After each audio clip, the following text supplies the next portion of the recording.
This is probably, out of every place that I've sat down with cigar makers, the oddest and most unique is that, believe it or not, we're in a factory. I don't know what I'm telling you. Oh, why am I looking at you when I say that? Because I really, you should be see, I don't look looking at the at camera because I'm not, but believe it or not, no.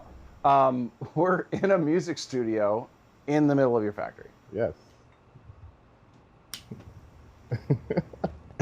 I mean, all right, so tell me why. What, I mean, obviously music is an influence somehow. Tell me why build this here? Is this your safe haven when you're pissed off about a blend or something, or, No, I mean, the thing is, I built this. This was a room when I moved here from our smaller factory and we started building out the place. We had, my office was here, and actually you can see there's like a window there. And we used to use this as just, part of the dock storage, and it was like wide open. And then we started getting a lot of groups of people coming all the time. So I couldn't fit them all over there in my office.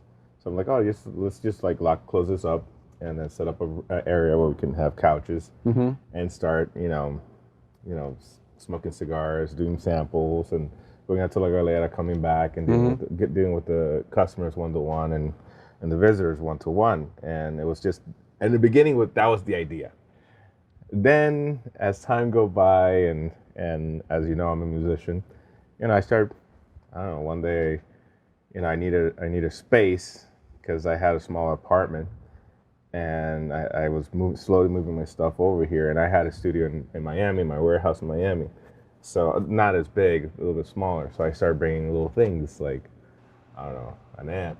There's a lot of little things in this room. Yeah, so I started bringing an amp, and then I brought my bass cab, and then I brought another bass, and then, I said, I had the space, and we still had room for the couches. You see a lot of couches back there, and and then this whole console wasn't there back then. It was just, I put some speakers because when people hang out, we would start drinking and smoking. It was kind of a little area to like hang out and listen to music and smoke with the customers and give an experience and things like that and talk about PDR. Then it's just I just keep on adding things, and then it was like I was jamming out with some friends. I started using it as a jam room with musicians. Brought the Rhodes down, started putting more things, and then I started noticing I need to soundproof it, so I started soundproofing it, and then spent more money on that, and then soundproofed the roof, and then brought the drums, and I needed to soundproof the drums, and I was like, screw it, I'm just gonna turn it became a studio, I feel like sitting down with you, like, I should be doing the Between Two Ferns interview. I should be like just looking at you going, true or false, the Rolling Stones recorded here with you. I mean, I just feel like I should. False. Okay, all right, we could have ran with that rumor for a while. We could have. So I mean, no, it's actually cool. It's to have an escape within the factory. It's different. How's music like? I mean, it's funny because people in the cigar industry, particularly people like yourself that make cigars, it's food, or it's music, or it's both. How does music play into how you blend or run a factory or any of that stuff? Or does it? It does a lot. Yeah. I mean, in the beginning, when I first started, I've been in the industry a long time because I was working for a company called Tinderbox, and I was, running their website, and I was the director there and stuff like that. When I started making cigars, I started blending, and I needed to find some way to like relate how I could put myself in a blending technique, like come up with a technique that I can understand and be able to process all the time and come up with good blends and somewhat codify the different seed types and the different farms and the different type of wrapper binder fillers that you can get from different countries and doing public. So, as a musician and as a person who writes music all the time, I already had some sort of process in place. Even as a programmer, building websites and doing code and database, building database, there's always a base there's a foundation. You know, there's you know, back in the day it used to be Access. You know, like an Access database. Right, you know, right, with right. the Excel sheet, so you'd be able to manipulate access to a SQL. You know what I'm saying? So you needed a basic spreadsheet. You know, so I started simplifying tobacco with music. And you probably heard me do my presentation doing Pro Cigar. I always say, you know, this is like a big equalizer. You know what I'm saying? I'm the engineer in a way, you know? And I start looking at tobacco and, you know, kind of like the way I write music. And that's first thing I do is, you know, I try to lock in a rhythm section, you know, bass and drums. Okay, so for me, you know, the filler, I start with filler, and that's to me like the drums. You know, there's certain things like, you know, you get the pop in the front, that could be the kick. You know, you get a lot of brightness, that could be the hi-hat or the snare that, you know, you get. Like sometimes when you smoke cigars, like hits you on top, you know. That's to me is like a drum kit. You know what I'm saying? Then you find a harmony there, and then the bass is the binder for me. The binder locks up the drums. You know, you've ever heard like drum and bass or like old jazz songs? Like it's just like when you hear it. And you're predominantly a bass player. I'm a bass player. Yeah. Okay. So that's what I play. I'm a bass player. So I gotta first start with the fill-in binder. Once I fall in love with the fill-in binder, then everything else is just finding the right vocalist, finding the right melody, Right. finding the right strings, finding the right piano. You know. And that's how I see the rapper, you know. Some rappers can really change the way the fill-in binder reacts, and some rappers are very neutral. You know what I'm saying? So, and it's not because of, you know, because of the rapper. It's just how, you know, the filler reacts with that, how the rapper reacts with the fill-in binder. You know, sometimes you can grab this, you know, certain type of fillers. You know, something a little bit not as intense in the binder that's like say Indonesia, and then you put, you know, Indonesia on top or Connecticut shade, you're not gonna get much. So maybe you get a creaminess, maybe you get a little bit of whatever, but then you put something like a Corojo wrapper on top. The Corojo is like a loud vocalist. You know what I'm saying? Right. Over you know, over, it's like kind of like Amy Winehouse. You know what I'm saying? Or something like Adele. Okay. She's very powerful, but Right. you've heard of the music of Adele. She's when she speaks, she's strong, and the music at top is really chill jazz. You know what I'm saying? Because the vocalist is very strong. So that's the way I see blending. That's the way I see tobacco. So you see all of it as instruments. It's an instrument. So what's the cowbell? The cowbell is I want more cowbell. I always wanted to say that. It's the rhythm section. It's the rhythm section. Okay, all right. I thought it was maybe Candela or something. Candela, no. Candela could be it's more the horns and guitar and things like that. You know. All right, so let's back up for a second. So those of you that don't know you, I've known you a while, but I mean, for formality reasons, we should probably at least, you know, if someone's seeing you for the first time, what the heck made you want to start a cigar factory? You're not a 20th generation cigar maker. You didn't grow up in the fields of, you know, Cuba or anything. No. So I mean, so what possessed you to go, you know what, I think I can do that? I mean, my family is from a town here called, my mom's side of the family is from a town called Bonao. And actually not Bonao, it's like a town right before Bonao, but it's part of Bonao. So it's called Fula. And Fula is a river. Like, if you talked about anybody here about, hey, you heard about Fula? Oh yeah, it gets crazy. Like, people put chairs on the river and they're drinking. It's like party all up and down. Back in the day, it wasn't so bad, but now it's like insane. It turns like fucking Cancun, like beach, full with people, you know, and the police show up taking everybody away during the pandemic. It's great, you know. But my family's from there. So my grandfather grew cattle, and he also did tobacco. But mostly like burley and andullo, and they needed certain things for certain cigar makers and things like that. But we always smoked. Everybody in my family smoked. Cigars. Whatever, cigars, pipe, you know, andullo roll up in paper, andullo roll up in whatever. And then if they can buy a cigar here, they'll smoke cigars. You see, they always smoked. Yeah, and that side of the family was my my dad's side of the family was more like military. They didn't smoke a lot. They're from here, from Santiago. So when I always had that in my head, I always saw my grandmother, my grandfather, my aunts, my uncles smoking, and I remember, wanting to smoke, and my grandfather, oh, you want to smoke? Yeah. He gave me like, roll up something, smoked it, and I passed out. It was all andullo, Oh, so. okay. Andullo is like freaking, tons of nicotine, and you get drunk and you pass out. You're done. You're done. So I left when I was 13, 14 years old to the United States, and I went to Massachusetts. And I went to a place called Salem, Mass. Okay. I don't know if you heard it. I don't know. They Of course. Yeah. hang some witches there, I think. Yeah. In the 1600s, around there, yeah. So, it was an ashtray day. That's okay. I recognize ashtrays. Thank you. You're welcome. But the thing is, we moved there. I started going to high school there, and that's really when I started getting into music in the high school. I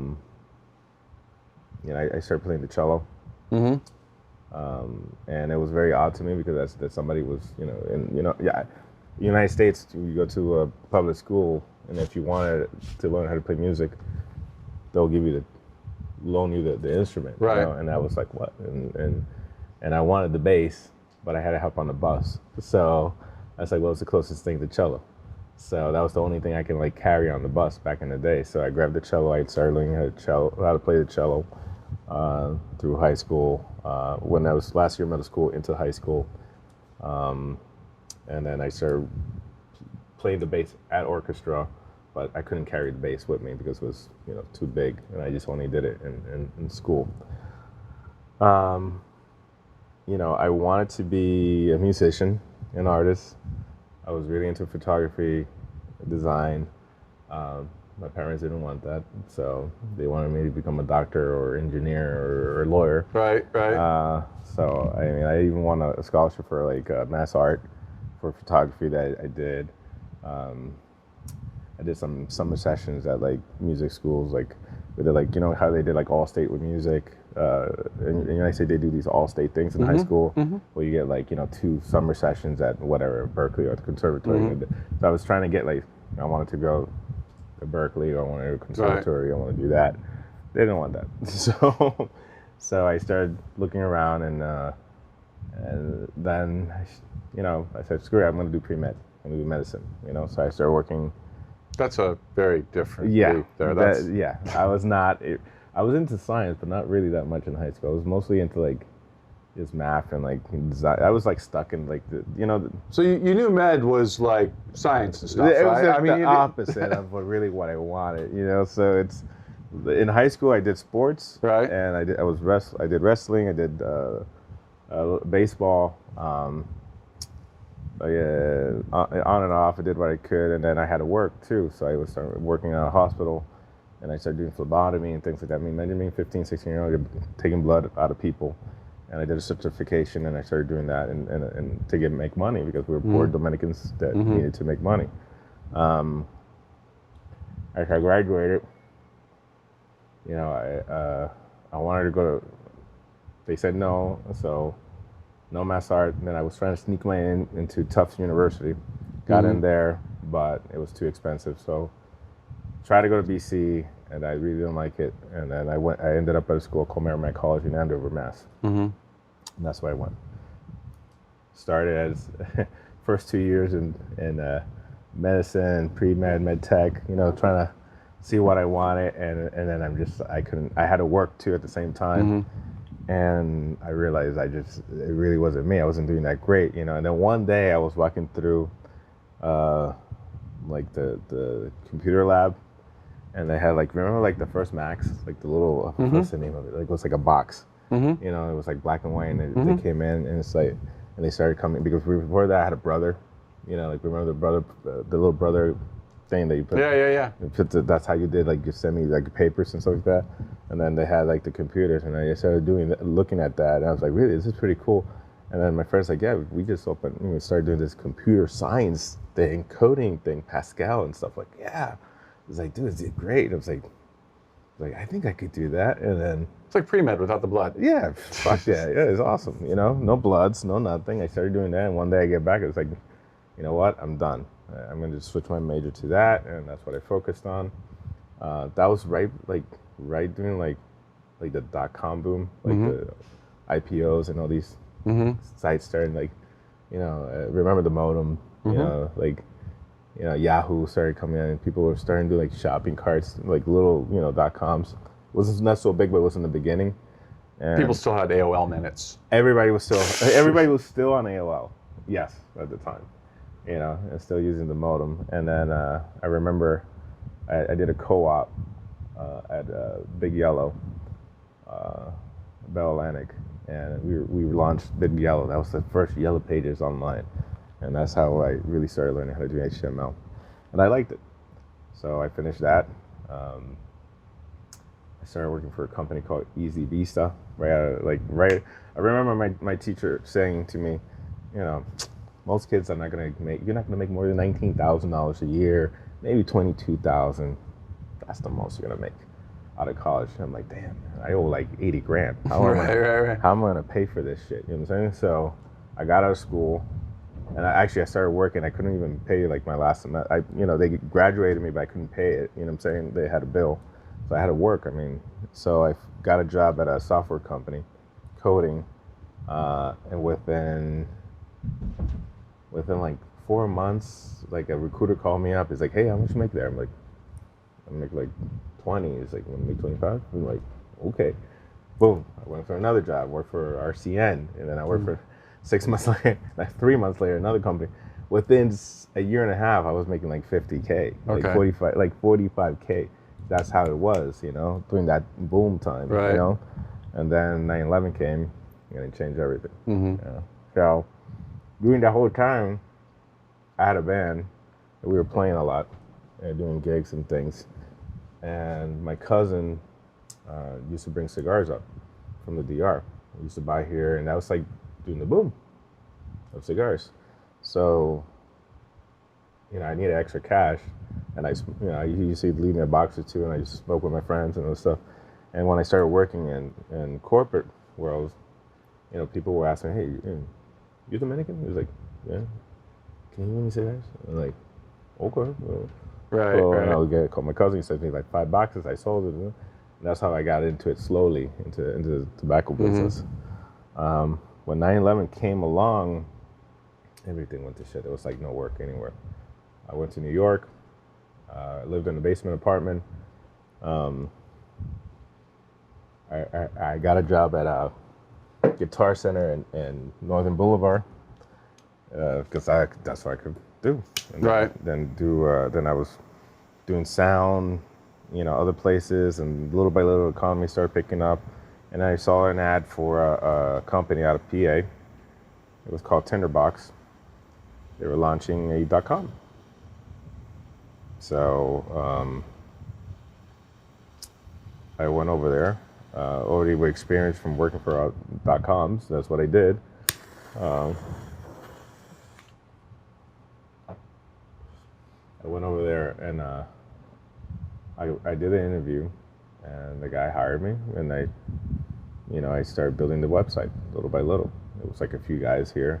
There was a guy who was ahead on top of me. His name is Paul, and he worked for a GSI Commerce. He was a contractor, and then they hired him to work, and I worked really under him. And then, you know, we launched the site within 6 months, and we started growing the company, and boom, boom, and things started picking up, and eventually I started getting involved in design work of the packaging and stuff, and there was a buyer, and then eventually I started getting involved in the buying and blending, and that's how really I fell in love with it, because I was into tobacco before. I smoked, not a lot.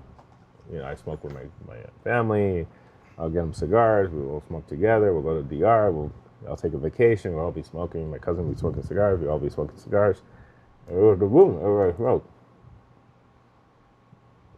But I wasn't really like in, you know, doing it a lot. And then Tinderbox really got me like to really like say, this is what I want to do with my life, you know? So I fell in love with the whole process. So I started coming down to the DR, Nicaragua, Honduras, and you know, I met Manolo, and I met Hanky, and I met Lito, and Hochi, and Daniel Nunez. Oh, Daniel Nunez was my boy. You know what I'm saying? Like he came to me, see me, and he's like, in Spanish, ¿quién tú eres? Abraham, tú eres dominicano. He was like, oh, yes, he's like, so he was a guy that I really admired, you know. Right. So he was the president of General Cigars and everything, you know. So my dream was actually not be in catalog, not be in online, to get into manufacturing, to get in a job with a manufacturer and learn that process more. So eventually, me and the owner started having issues. There were a lot of things certain things were happening within the company because that division was part of Tinderbox but was not owned by Tinderbox. So that owner and I were just starting to have issues. It's not lack of what I was doing. It's just a lot of little things, and it was just time for me to go, you know. And he could tell like I really wanted to do more, and I wasn't getting it, and I was like doing everything. I was doing everything. I mean, I was the staff. He'll give me staff, but I was doing the buying, the marketing plan, the managing the creative department, all this stuff that I was doing. I was the guy who was the general manager left, so he pretty much, hey, you know, here's more money, and you know, here's a little bit more money, but now, you know, he saved a bunch of money having me, and I'm busting my ass and running home, and I was like burning the wick in two ends, you know. So, you know, I really, and Daniel Nunez like, no, you should come and work for us, and or work, you know, get into the really, man, you have a knack for it. I think you could learn a lot, and that's really all I was thinking about doing. I was like, I want to get a job at La Aurora or General Cigar. I want to go home. Yeah. You know, I want to go back to the DR. You know, so, and that didn't happen that way. So I left. You know, I left the company. I'm very grateful for Tinderbox because that really opened up the door for me, and really gave me the chance to like know all these people that you know now, that you interviewed in this whole, you know, and that also laid the whole, maybe you could say the seed for me to be a member of Pro Cigar, because they met me before I even made cigars. They knew about me before I made cigars. They knew how much passion I had for this, for the cigars, and you know, how much I believed in this industry. So there was three brothers from Canal that had a cigar shop in Canal Street called Don Leoncio, and they had a little factory here in the DR. And they made me an offer to be a partner. Okay. And think about it, like I was 28 years old. I didn't look 28. I weighed like 400 pounds, like 300 something pounds, you know. But you know, I was a big dude. I was 28 years old. I was over, you know, 29, and they offered me to be a partner. They didn't have a lot of money. They had a factory, but they had a shop, and they had a brand that was okay, but they just needed somebody who can get it to the next level. They offered me a partnership, and it wasn't easy in the beginning. I used to come down here and in the little factory when they started, and do the blends and meet Leo Reyes. That's when I started meeting Leo. I went down and wanted to do a really unique blend, and that's how I met Leo.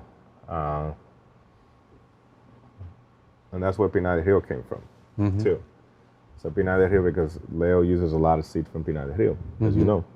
So a lot of seeds from Cuba. So when I started seeing Pinar del Rio and understanding more, and I actually went to Cuba to understand, and then came back, and I was like, okay, you know, and like a light bulb came in, and it's like, you know, I'm going to trademark Pinar del Rio. That didn't last too long, because then the Cubans started coming after me. Sure. So that's when, because they didn't have the trademark, but they didn't want nobody. Remember, they were going after anybody that had Habano. Right. Every name. Every name the Cubans were going after. That's when I contracted Frank Herrera, to be my lawyer. We just fought, and eventually, I started switching everything to PDR. Like my website was, I had 2 sites, Pinar de Rio, and then it was too long. And then a friend of mine was like, why don't you just shorten it to PDR, And I'm like, eh. So I tried PDR.com, and then I started realizing, okay, let me start transitioning my stuff. And the PDR 1878, if you see the shield for Pinar de Rio, the region, there's a little shield for, if you go online, you'll see it will say Pinar de Rio, and it will say 1878. That was the year that Pinar de Rio was founded in Cuba. So I just like, okay, let me try this, PDR 1878. Capa Madura, Cubano Especial.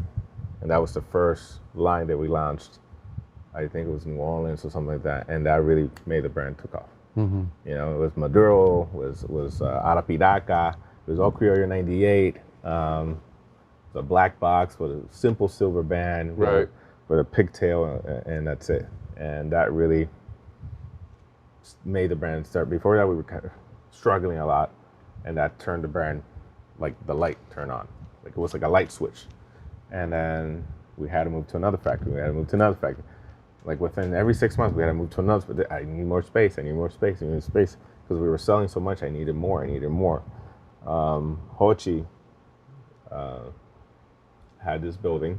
And he's like, come over here. And I was like, I don't got the money to like set up this place. He's like, I'll help you out. You pay me a little by little. And thank God for him, I wouldn't be here. So he gave me a hand, and I'm here. He's an amazing person, because that's a common thread, particularly from people that came in later, that he just was helping people, whether it was tobacco or space. Or space, tobacco, advice. He's been always a great person for me to give me advice. A great mentor, a brother to me. I say compadre too, because he's actually my daughter's godfather. He's been great to me ever since, and I owe him a lot. If he needs a lung, I don't know if I'll give him a lung, but but anything else, a bottle of water or something. I'm there. I'm there. I'm your guy. I'm your guy. So talk about, you, I don't want to say you grew too big too fast, but you grew too big too fast.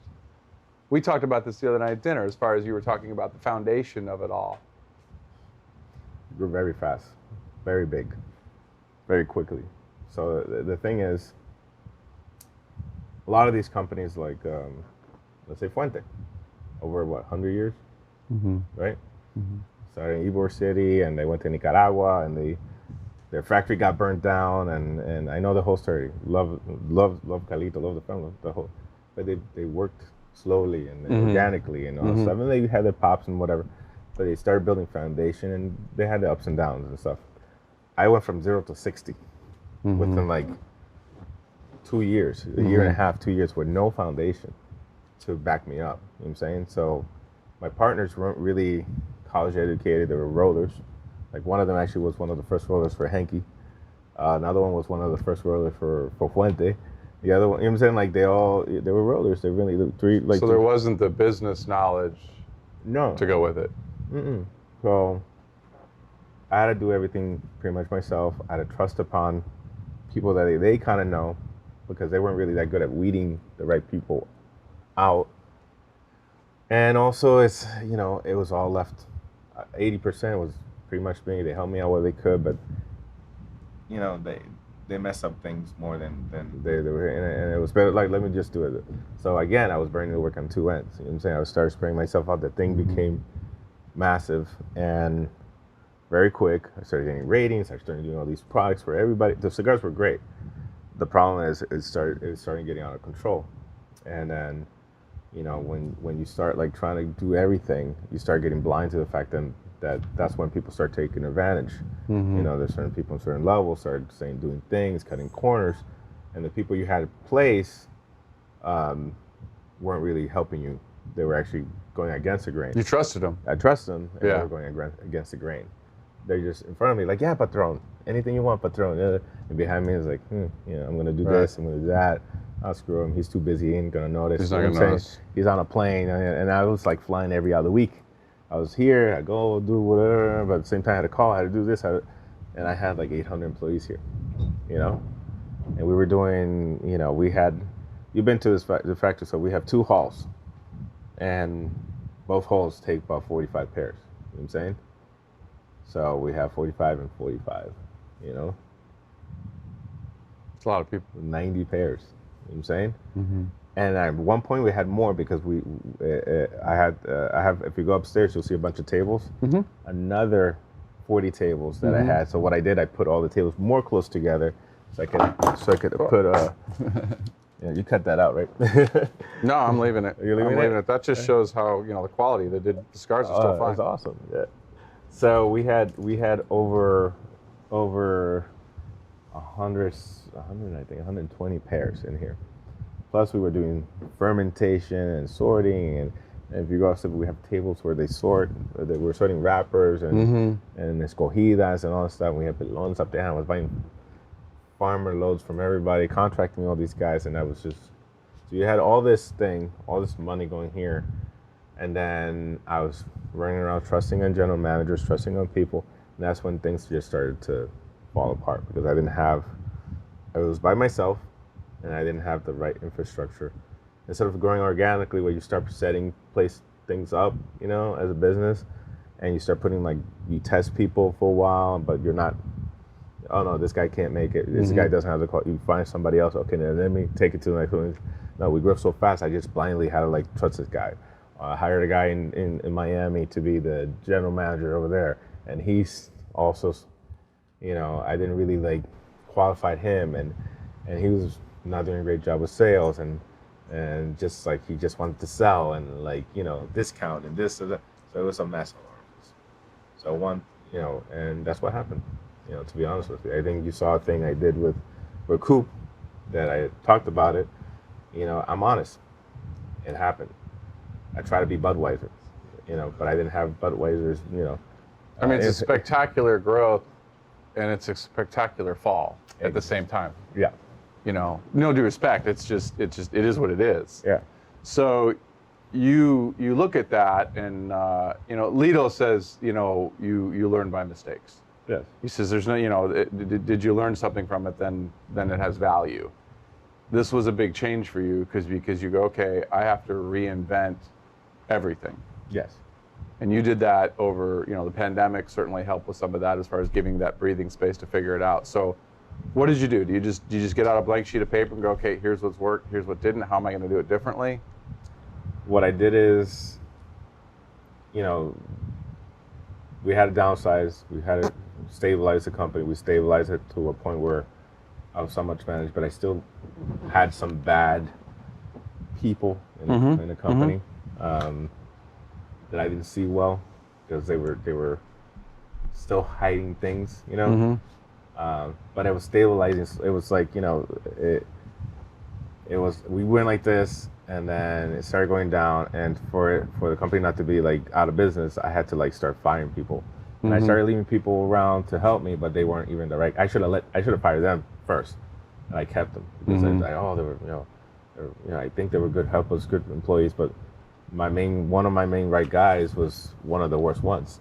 And he was in front of me. He's like, "Oh yeah, I'm busting your ass," and he was one of the worst ones, doing shady things with the rollers, messing around with certain things with the tobacco, and I'll go and test. When they knew I was in the factory, that's when they started they had their own. They were running a factory within the factory. So when I showed up, everything went back to the way I wanted, and they just said pretend. And then when I left, they started doing what they wanted. You know what I'm saying? So you realized at that point, look, I've got to be there full time.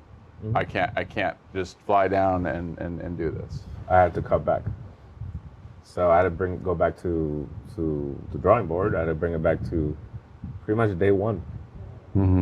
How I started the company. And I said, I did it once, I could do it again. And I started getting to that point, and then the pandemic really helped me. Well, at first I was scared. I was going to just oh, well, this is the last nail in the coffin. I'm done. Closing the doors. Yeah. It's I started reading books again to start learning to get my, SQL 2020 certification.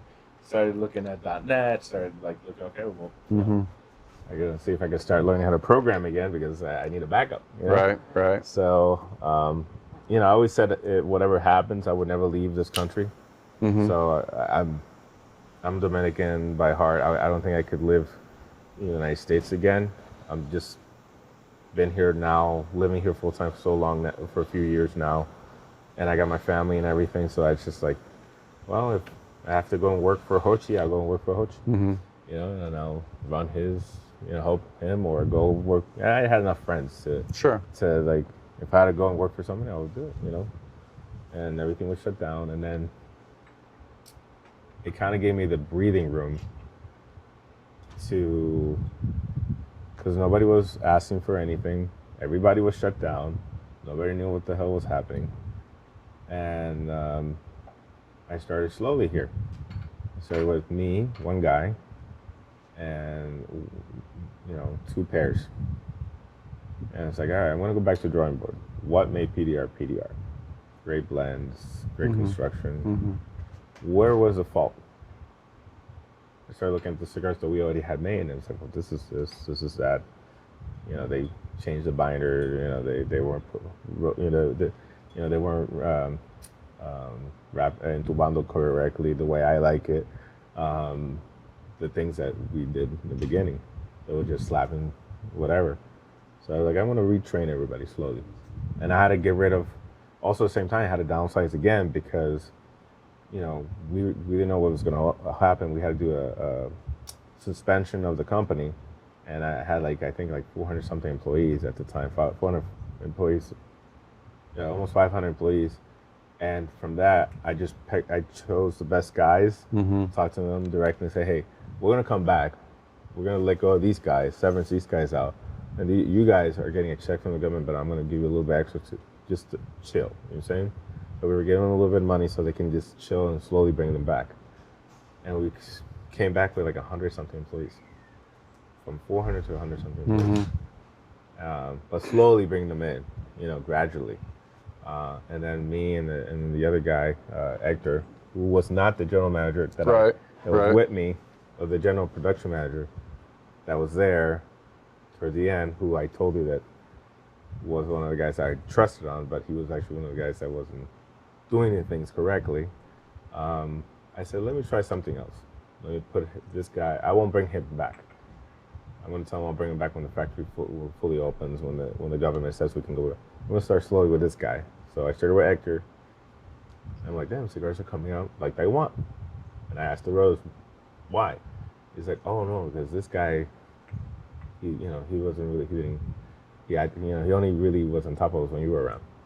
You know what I'm saying? So okay. And this guy really is on top of us. And eventually started growing and growing.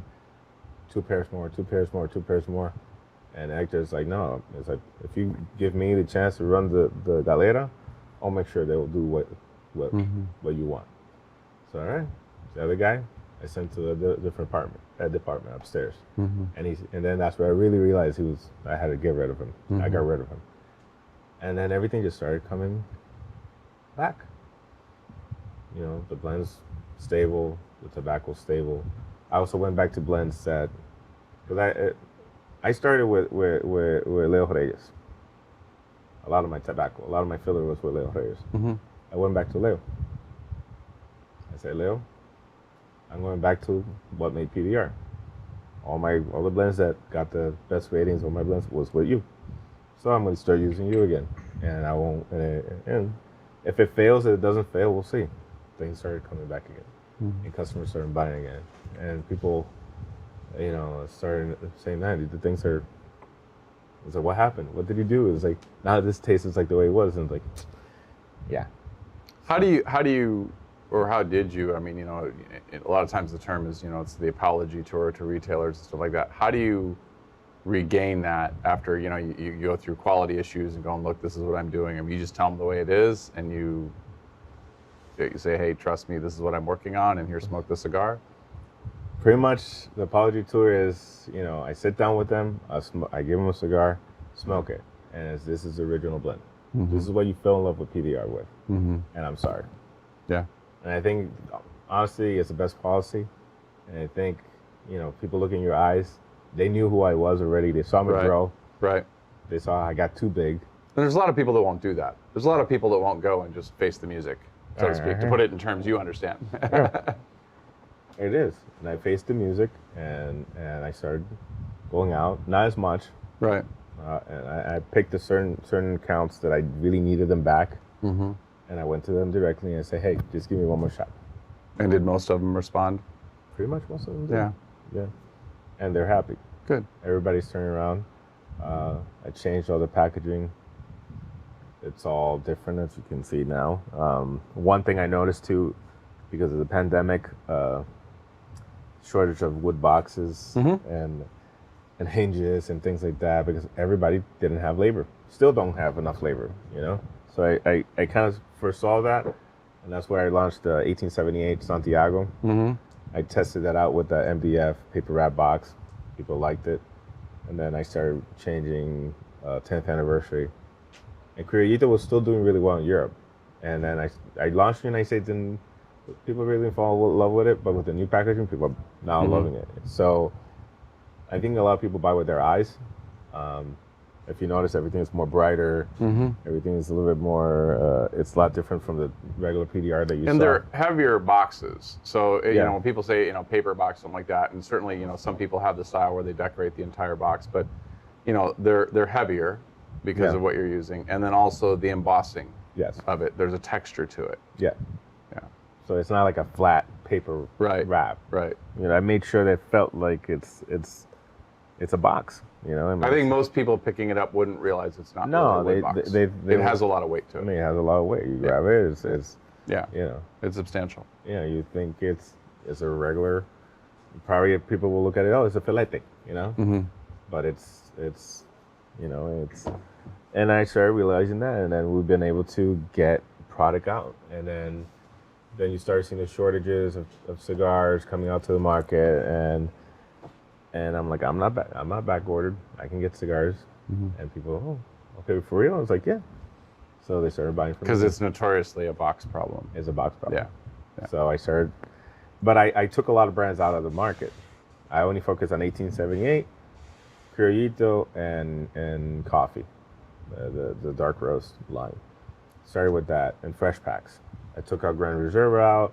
I took out CVR out, AFR, Serie Privada. I took them all out. That's the one you're smoking now. That's one that got, you know, number 10 cigar of the year in 2014. I took all those lines out completely. So. Do you plan to work them back in eventually? No, they are. They are. Almost the only one that hasn't come back fully. Well, the CVR is the one that you see now. That's gonna fully launch, hopefully right after Pro Cigar. That's gonna come now. That's a Connecticut Valley Reserve. Reblended, you know, broadleaf wrapper, using a little, you know, tobacco from Leo and some jalapa and a little bit. Another thing I started doing is not using so much Nicaragua like I used to. More Dominican fillers. Is that due to availability or how you wanted to change the blends? The thing is, you know, I started flying a lot, going to Nicaragua and buying tobacco and coming back and forth and all that stuff. And the thing is, it's really easy to go half an hour down the road and go to Leo and just pick what I want. You know what I'm saying? And it's helped me out a lot. So I said, you know what? Leo has a lot of different types of tobacco. You know, he's got Corojo 99, Habano, HBA, Criollo 98, you know, Negrito, Flor de Rey 1. I mean, he has so many things, you know, different tobaccos from everywhere. Why do I need to, and if he doesn't have it, I just go to Hochi too. You know what I'm saying? So it's like, why do I need to like hop on a plane and start buying, you know, a container full from Nicaragua? And then also the availability I've noticed was getting worse than before, you know? So I was like, you know what, I'm just gonna buy what I need from locally that they can give me some Nicaragua, not also be so dependent on them. And rework the blends to the original format, to the original blends, you know, the original ideas, you know, and the flavors that it had in the beginning. So it's worked out. So the last line that we haven't relaunched again was the AFR, and AFR 75. And that one, I think I'm gonna bring it back as a box press. Because that used to be very big ring gauges, you know, 54 by 4.5, 56, 58s by 6,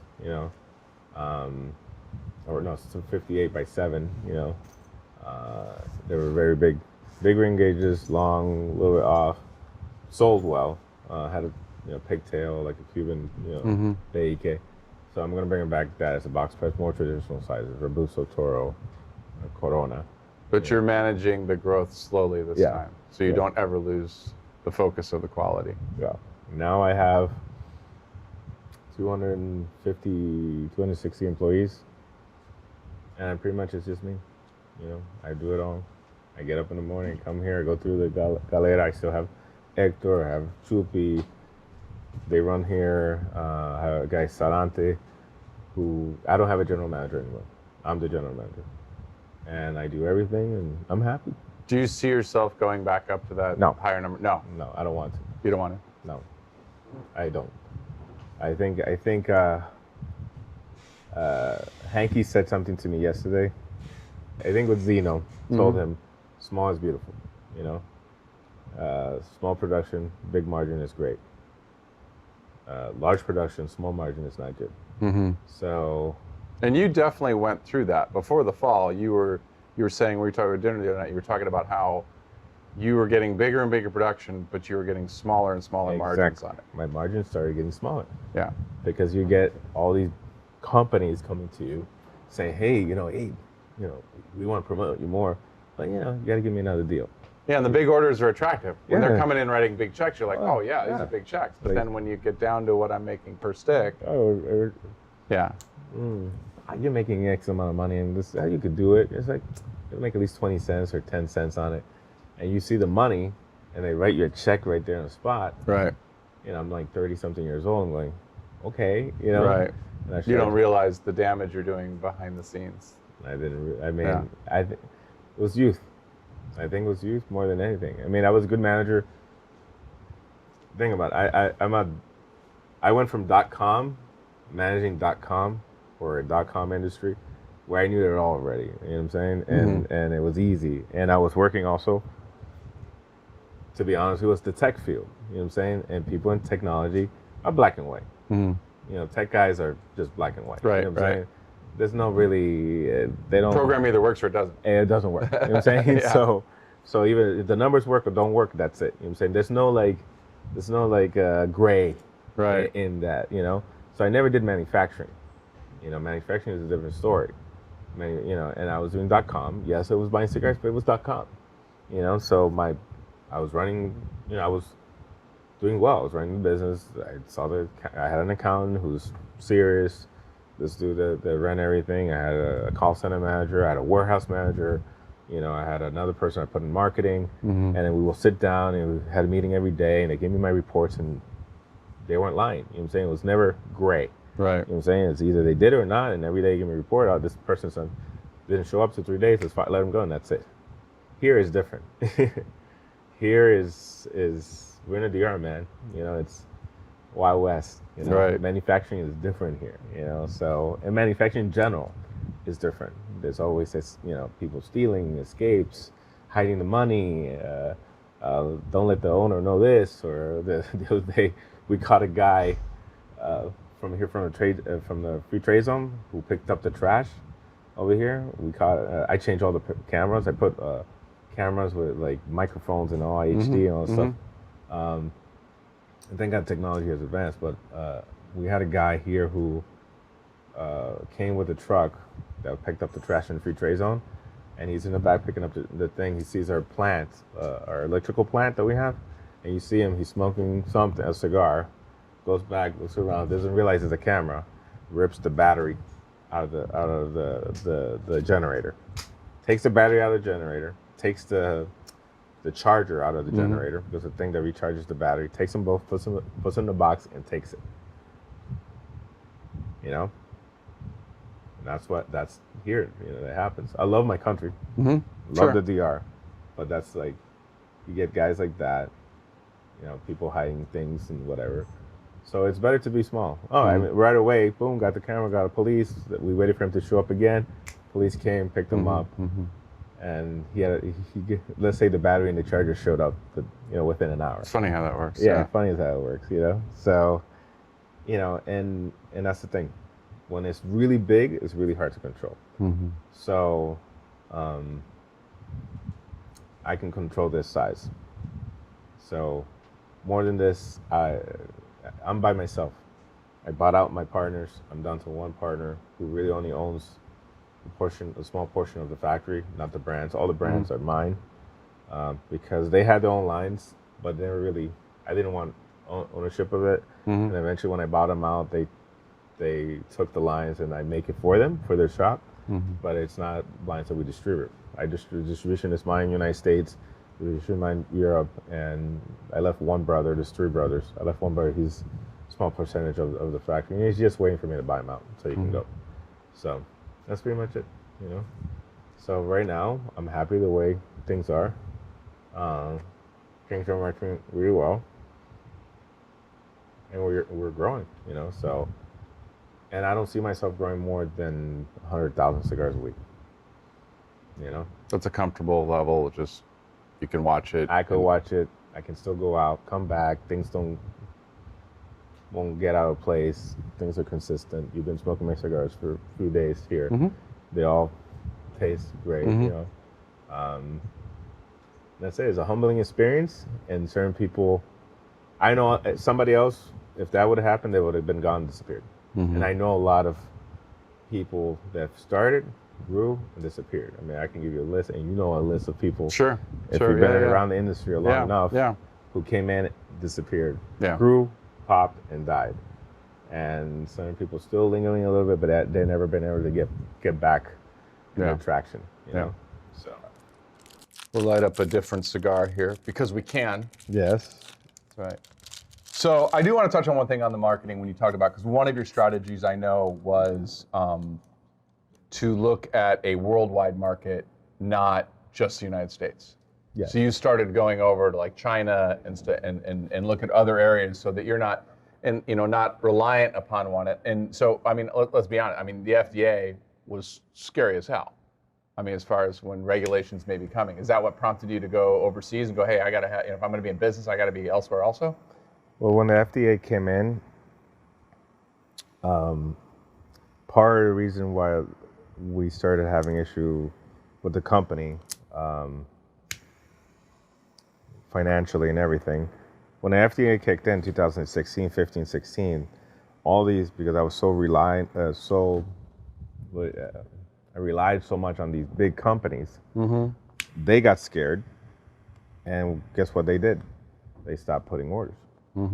So, and at the time, you had grown the business so big that there's so much percentage of your factory was being run off those orders. Exactly.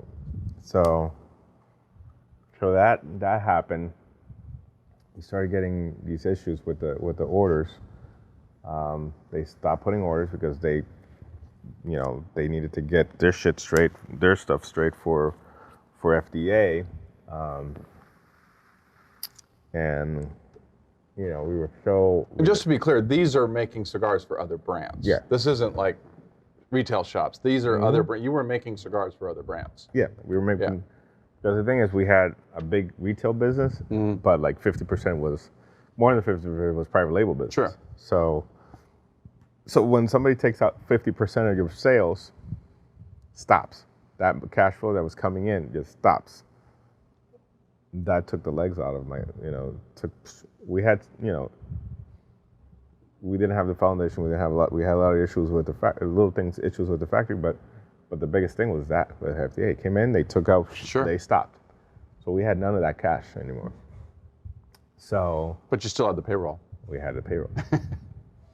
So we had the payroll. So you don't even have to be like, a pre-med student or an economics major to know that, hey, this is a problem in a real hurry. So imagine you're by yourself, you did a company, everything, you build it up yourself, but all your money is tied up on tobacco, tobacco, labor, everything. And then the cash flow that you had got cut in half. You know what I'm saying?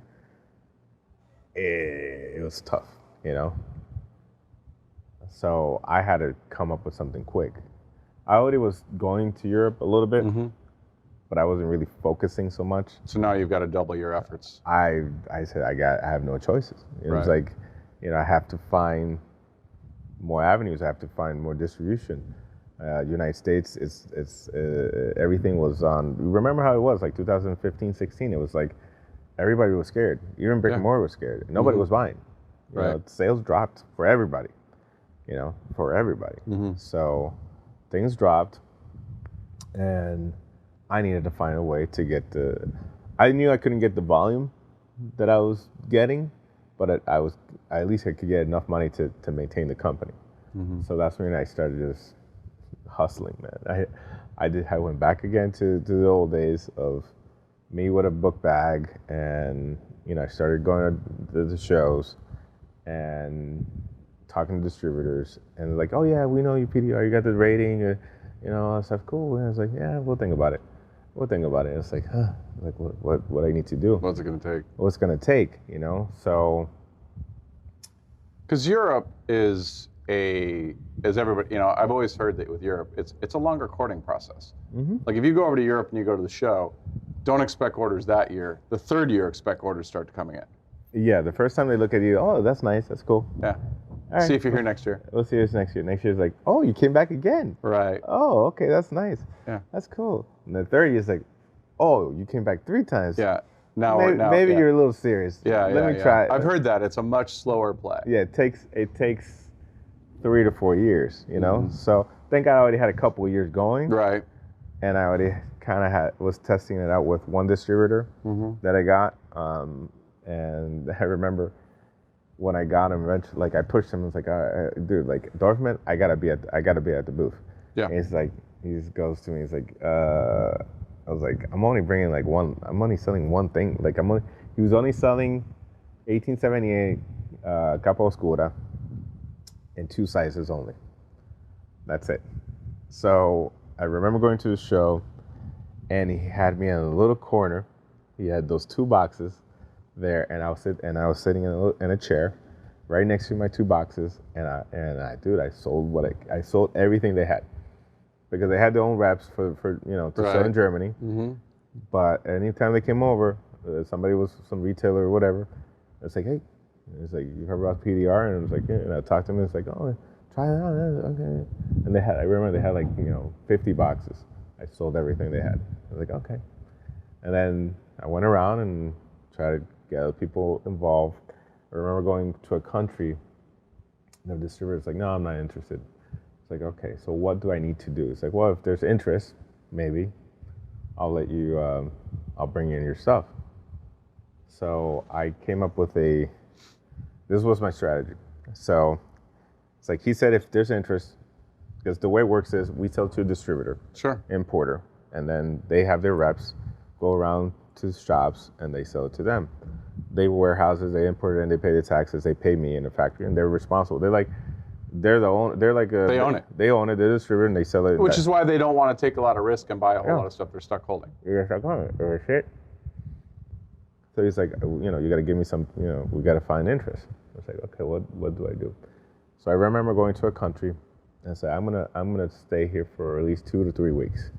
And I came up with, I remember, I had my laptop, and I came up with like a little order form, where they could put all their information, and in the bottom it would say, I, so and so, will commit to purchasing X amount of boxes, and I'll commit to purchasing this product, So I went around, I pitched it to them. I would go from town to town, looked it up, and it's like, okay, there's one shop here, and I pitch them, and eventually when I got like 20, 30 orders, and there'll be at least 100 boxes, 200 boxes sold, I will go to the distributor and say, hey, you said to me, if there was interest, slap down the orders and go, who's laughing now? It's like, no, I didn't say that, but I would say, but that's what you're thinking. Yeah, that's what I'm like. It's like, I'll put the orders there, and it's like, hey, there's no risk to you. You already have commitment. You can validate.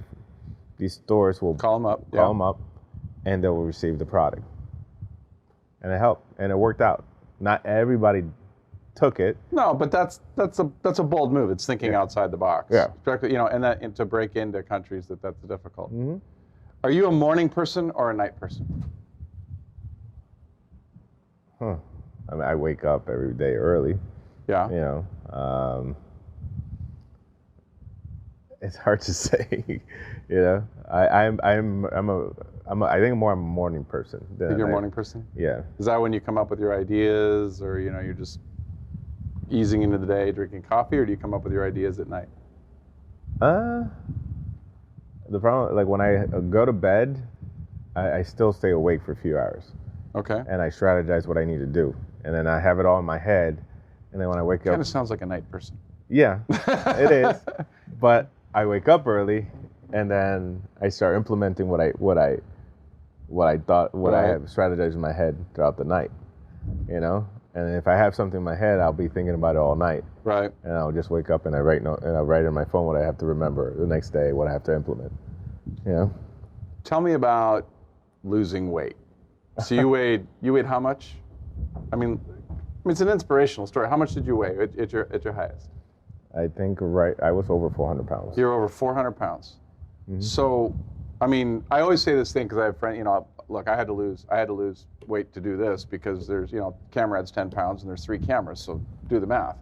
But I always say, in the back of my mind, I'm like, there's no old fat guys. No. There's not. They just, I hate to say it, I mean, they just don't make something at some point, genetics, health, carrying that much weight. What made you do it? What made you just go, I got to lose this weight? Because you were heavy for a while. Yeah. You were heavy when you started in this business. I remember you, yes. I mean, we've known each other a long time. I remember you being big. Yeah. And now you're half of that person. What made you just say, I got to get this in line? I remember Rocky Mountain. Mm-hmm. Sure. So I was at a Rocky. So you couldn't breathe. It's higher altitude, and you just. I passed out. Yeah. Yeah, I was. You can ask Tom Lazuka about that one. Really? Right? Yeah. I was passed out. I was at Rocky Mountain, 5 years ago, 6 years ago. I remember drinking martinis with Tom Lazuka. And everything was cool. I blame a lot on Tom. It was Tom's. I blame a lot. It was all Tom's fault. It's either Tom or Matt Booth that I will usually blame something on. Yeah, go ahead. I can tell you some stories about Matt. I'm sure we can. We will not record those stories. We probably will not. I remember we're drinking martinis and stuff, and I'm smoking my cigar, and the thing is, like, I get allergies when I leave this country. When I'm here, I have no allergies. Mm-hmm. And when I live in New England, I had a lot of allergies, like, pollen and pine and whatever. Just, This show's not sponsored by Claritin, right? Good. You don't have to start naming all the ingredients, But that's what I'm saying. Like, I always took allergy medication. Sure. Yeah. Always. When I'm in the United States, I start popping allergy medication because I start having issues. So I do also. Yeah. And then I didn't bring him here because I know when I'm in the DR, I don't have to take them. You don't have to take it. No. You land here and you can breathe. You know what I'm saying? So you got high altitude. All right. So I remember I was with Tony Gomez. I land. I hop on a car with Tony. We go to the Rocky Mountain Festival. We go out to drinking that night. And we just pounded like Johnny Walker and whatever. So the next day, I'm a little hungover and stuff. And the resort itself was this old resort in Boulder, Colorado, right? Mm-hmm. And I wake up, I'm like, man, my eyes were red and stuff like that. I'm like, oh, it's okay, I'm gonna just plow through. But I didn't take no allergy medication. I didn't bring any, Go downstairs, I start setting up my stuff, and then I'm like, why is it so misty? It's and there was a wildfire. There was a fire happening. There was a warning, whatever. I didn't feel the altitude sickness yet. Because I've been to Colorado before, and I'll feel that after 2 days I start getting a little. So now you're high altitude, and it's smoky, so you can't breathe as much oxygen. Exactly. Yeah, okay. Yeah. So. And you're 6 million pounds. Yeah, and I'm bigger than I was before, because I will fluctuate. Remember, I used to be, I'll get really big, and I went down to 280, and then I get it back up, and I was starting to get bigger than before. I never was 400 pounds until started getting to 400 pounds. I was always 280, 3 something, 250. I'll get on a diet, I'll get some sort of Atkins. Back then there was no Atkins, it was the whole meat diet or something. And I'll go down and I'll start walking. And so I remember drinking, and then my eyes started getting red. Somebody said, "Man, your eyes are all red," and I'm just like, "Man, I'm really having a hard time breathing." And I'm like, how? It's like, I don't have asthma. I was like, what is it? It's like, why am I, Mm-hmm. you know? I'm like, I'm smoking. I really have a hard time breathing, and I'm smoking still. You know, I'm pounding a cigar. You know, and I was like, man, I just like the girl, Michelle, who was my rep. She goes, go and wash your face. Throw some cold water in your face, and I'm like, yeah, I'm gonna go. It's like, does anybody have like an inhaler or something? Because I can't. I'm starting to short breath. I couldn't read, and I go to the bathroom, and I started throwing water in my face, and I pass out. And then there's Ali Rubin like throwing water at me, waking me up, whatever. And I wake up, and it's like, 911 putting air on me, and I'm just like, oh my God. And I'm like, oh, wake up. There's a whole bunch of people looking at me.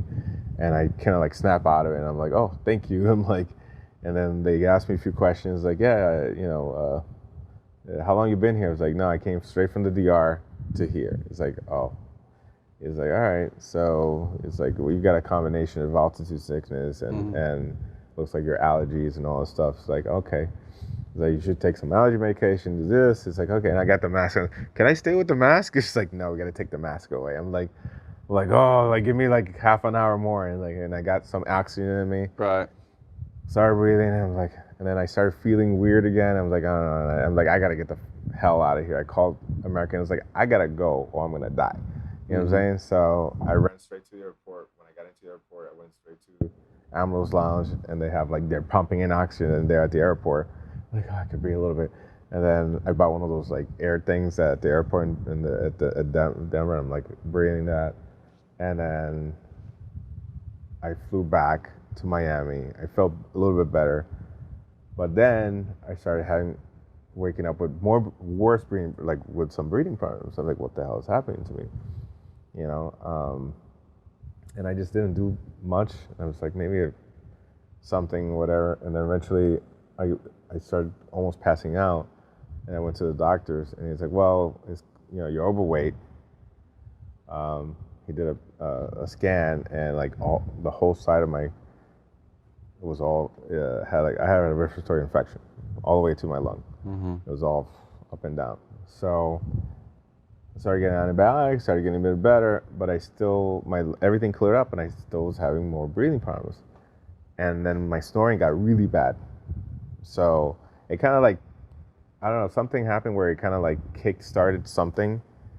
Like it gave me like really bad sleep apnea. I couldn't breathe at all. Started having heartburn. I never had like, I was a fat guy, but I never had like high blood pressure. You know what I'm saying? I was always like at 90 or 110. I was at 100 and 90 and 100. Over whatever. I was never like that high.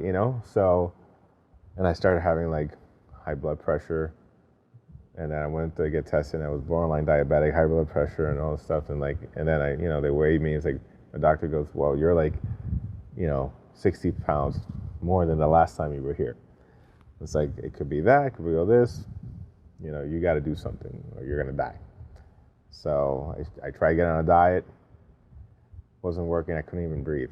Like I hopped on the treadmill and I passed out. I went to the gym and I passed out. Like just working out, I passed out because I was losing air.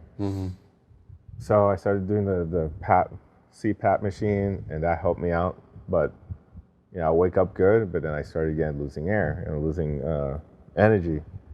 And eventually it was like, I was on 2 hard medications. And I was at an Oktoberfest here in the DR, and I met a guy who's a doctor here, and they were all smoking cigars. And like, hey, Abe, and he's like, yeah, this is what I do. And he's like, ah. And my friend, who's my doctor friend, who's also smoking cigars, we were all smoking. He's like, and my doctor's like, yeah, you need to do this for Abe. And it's like, nah, man, I'm gonna keep on trying to get. Which was what? To do what? The gastric sleeve. Yeah. Yeah. So pretty much what they do is they go through your belly button and a little hole here, and they cut your stomach. They take out, they make your stomach into like a banana, shape. So they stitch it up, take it out, and leave it like a long little banana, that holds like 4 ounces or 2 ounces, 2 to 3 ounces, and then that's it. That's it. So and that worked. The guy told me, and I was just like, and I was like, and my doctor was like, who's there? He's like, you got to do it, man. Like, you're not gonna lose the weight, and you're drinking a lot, and I was drinking a lot, still eating a lot, and not working out, and I was just like, you can tell like I had a hard time breathing. So I did it on Thanksgiving, 5 years ago. So I want to bring up something you and I were talking about last night, because I found it was very interesting, almost an epiphany, if you will. There's a lot of pressure to the cigar to taste the same every single year. And when you pull back the curtain and you're at the manufacturer level or the grower level and stuff, the reality is that, unless you have just super deep pockets and a giant field to store all that, you're reblending at some point, even to maintain the same blend. You either do it over several years, where you slowly start to swap it out that nobody can really discern that taste over a period of years. But it seems that there's a disservice, and we haven't educated. Like we compared it to wine. Yes. No one expects wine to be the same every year. At all. How did we as an industry of cigars box ourselves in a corner where the expectation is we're going to have the same exact cigar every year? And then even FDA thinks needs to be the same blend. It needs to be exactly the same all the time. Yeah. It's like, it's impossible. They don't do that with wine. No. They don't. They don't expect the wine to have the same level of alcohol every year. Right. Or the same, tannin every year. Mm-hmm. Or the same level, they don't, But we, what did I say? Like New World cigars, I think I said. Mm-hmm. Non-Cubans, we kind of, I'd say, is our fault in a sense, in a way. We gave the consumer that expectation because we gave them, we give them some sort of more consistency than Cubans, to be honest with you. Because Cuba is like people who are diehard Cuban smokers. They were like, oh no, I gotta hold this box for like 5 years because that's when it really tastes great, Right. I've been in events in Europe where like, they will have like the Cuban, they're selling Cuban boxes, or like let's say a big cigar distributor, they have Cuban side, or they'll have a Casa Habana, and they'll have whatever doing events, and you'll see consumers like, oh, and they'll buy the cigars, they'll buy a box or two, and then and they come to me and buy my cigar, and they start smoking, and I'm going. They'll buy 2 boxes of that and then 5 of mine, and they start lining mine up. Right. And I ask them why. It's like, oh no, I gotta hold these for like, it's too fresh. It's like, look at this year. It's like, it's 2020. It needs to be perfect in a few years. Right. And they also collect the way winemakers will go, this is like a 96 Chateau Margaux or something like that. They actually go, oh, this is the year of this cigar and that cigar. But we don't get that. We don't get that get out of jail free in any way, shape, or form. At all. It's not right. It's not right. It's not fair. At all.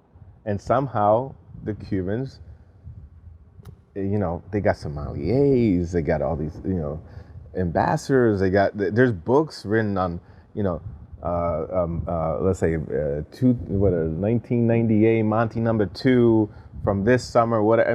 There's codes, there's websites that are dedicated to certain box codes, and like this is, this is the taste profile you have. There's auctions about these vintage Cubans, but we don't get it. You get that from Davidoff's made in Cuba, or Dunhill made in Cuba, but I haven't seen like anybody do that with Davidoff made in DR. No. I've never seen it done with anybody else, other than, you can go back and look at somebody's old ratings, but it's not because the cigar is supposed to be different, it's because it is different. It is. Yeah. So it's, for us as a non-Cuban industry, Americans are used to, and now the world is used to getting, good draw, a decent burn, and then they get an okay cigar. Oh, this is bad. You know what I'm saying? They don't think like maybe I don't know, for as we were sorting the tobacco, something got through, or something that didn't get cured 100 that well, got into that cigar, and maybe could rest it a little bit, and give it like 6 months. No, they didn't give us that get out of free card. No, Mm-hmm. it was bad, and that's it, you know. And then move on to the next cigar. And most of cigars that are not made in Cuba are well made. Mm-hmm. You know, this is not the boom. The Right. boom, everything was, you know, Platino wrappers and like Right. whatever they, you know, whatever came out, people smoked it because they wanted to smoke. You know, the quality of tobacco, even if nowadays anybody can make a great cigar, Mm-hmm. they have access to great tobacco. Mm-hmm. They got to pay for it, Right. but everybody has But you access. got to go out of your way to make a bad cigar. You now. got to go. You really do. You got to really. You go. got to you know, not spend the money needed to get the good tobacco. Yeah, if yeah, pretty much. You probably don't have the money, then you have to buy from certain growers that don't really have the Right. right seeds, or they did that, you know, a lot of cross stuff. They're not really doing their things right. Yeah, the cigar will come up, you know. But if you're somebody that really wants to compete in this business and really wants to grow a name, they're dropping, you know, $30 for a wrapper, or you know, $9 for a binder, or $9 or $8.50 for filler. They're doing it, and they're competing. Yeah. And so you really got to go out of your way, you know, to make a horrible cigar nowadays. But Cuba gets treated just like the wine industry. Mm-hmm. We don't. Well, hopefully some people will see this and kind of rethink a little bit of it. Yeah, you know, and it's hard. It's very hard to like make sure that your blends are the same all the time. And remember, like Hanky was talking about a curve. Yeah. You know, there's a curve. He was saying that yesterday when we were gossiping. Like he came over, he's like, and he's like, oh, you know, he looks at. I don't know if you did it in your interview or anything, but he said he looks at now blending like a curve of flavor. Right. You know what I'm saying? You got to try to maintain that curve of the flavor. Mm-hmm. Certain things may change, certain tobaccos may change, but you got to try to maintain that curve, you know, so you can maintain and give consistency for the consumer to not really say, oh, this is different than before. So Yeah. that's what he sticks to. He would know. And he would know. It's been awesome getting to know you over the years, and I'm super excited we got to come here and you know, share a little bit of behind the scenes of who you are with a few other people. Yeah. And I'm going to say something that I've never got to say in any one of these, and I probably know over again. Go play us out. All right. The thing is, let me try. Play you guys out.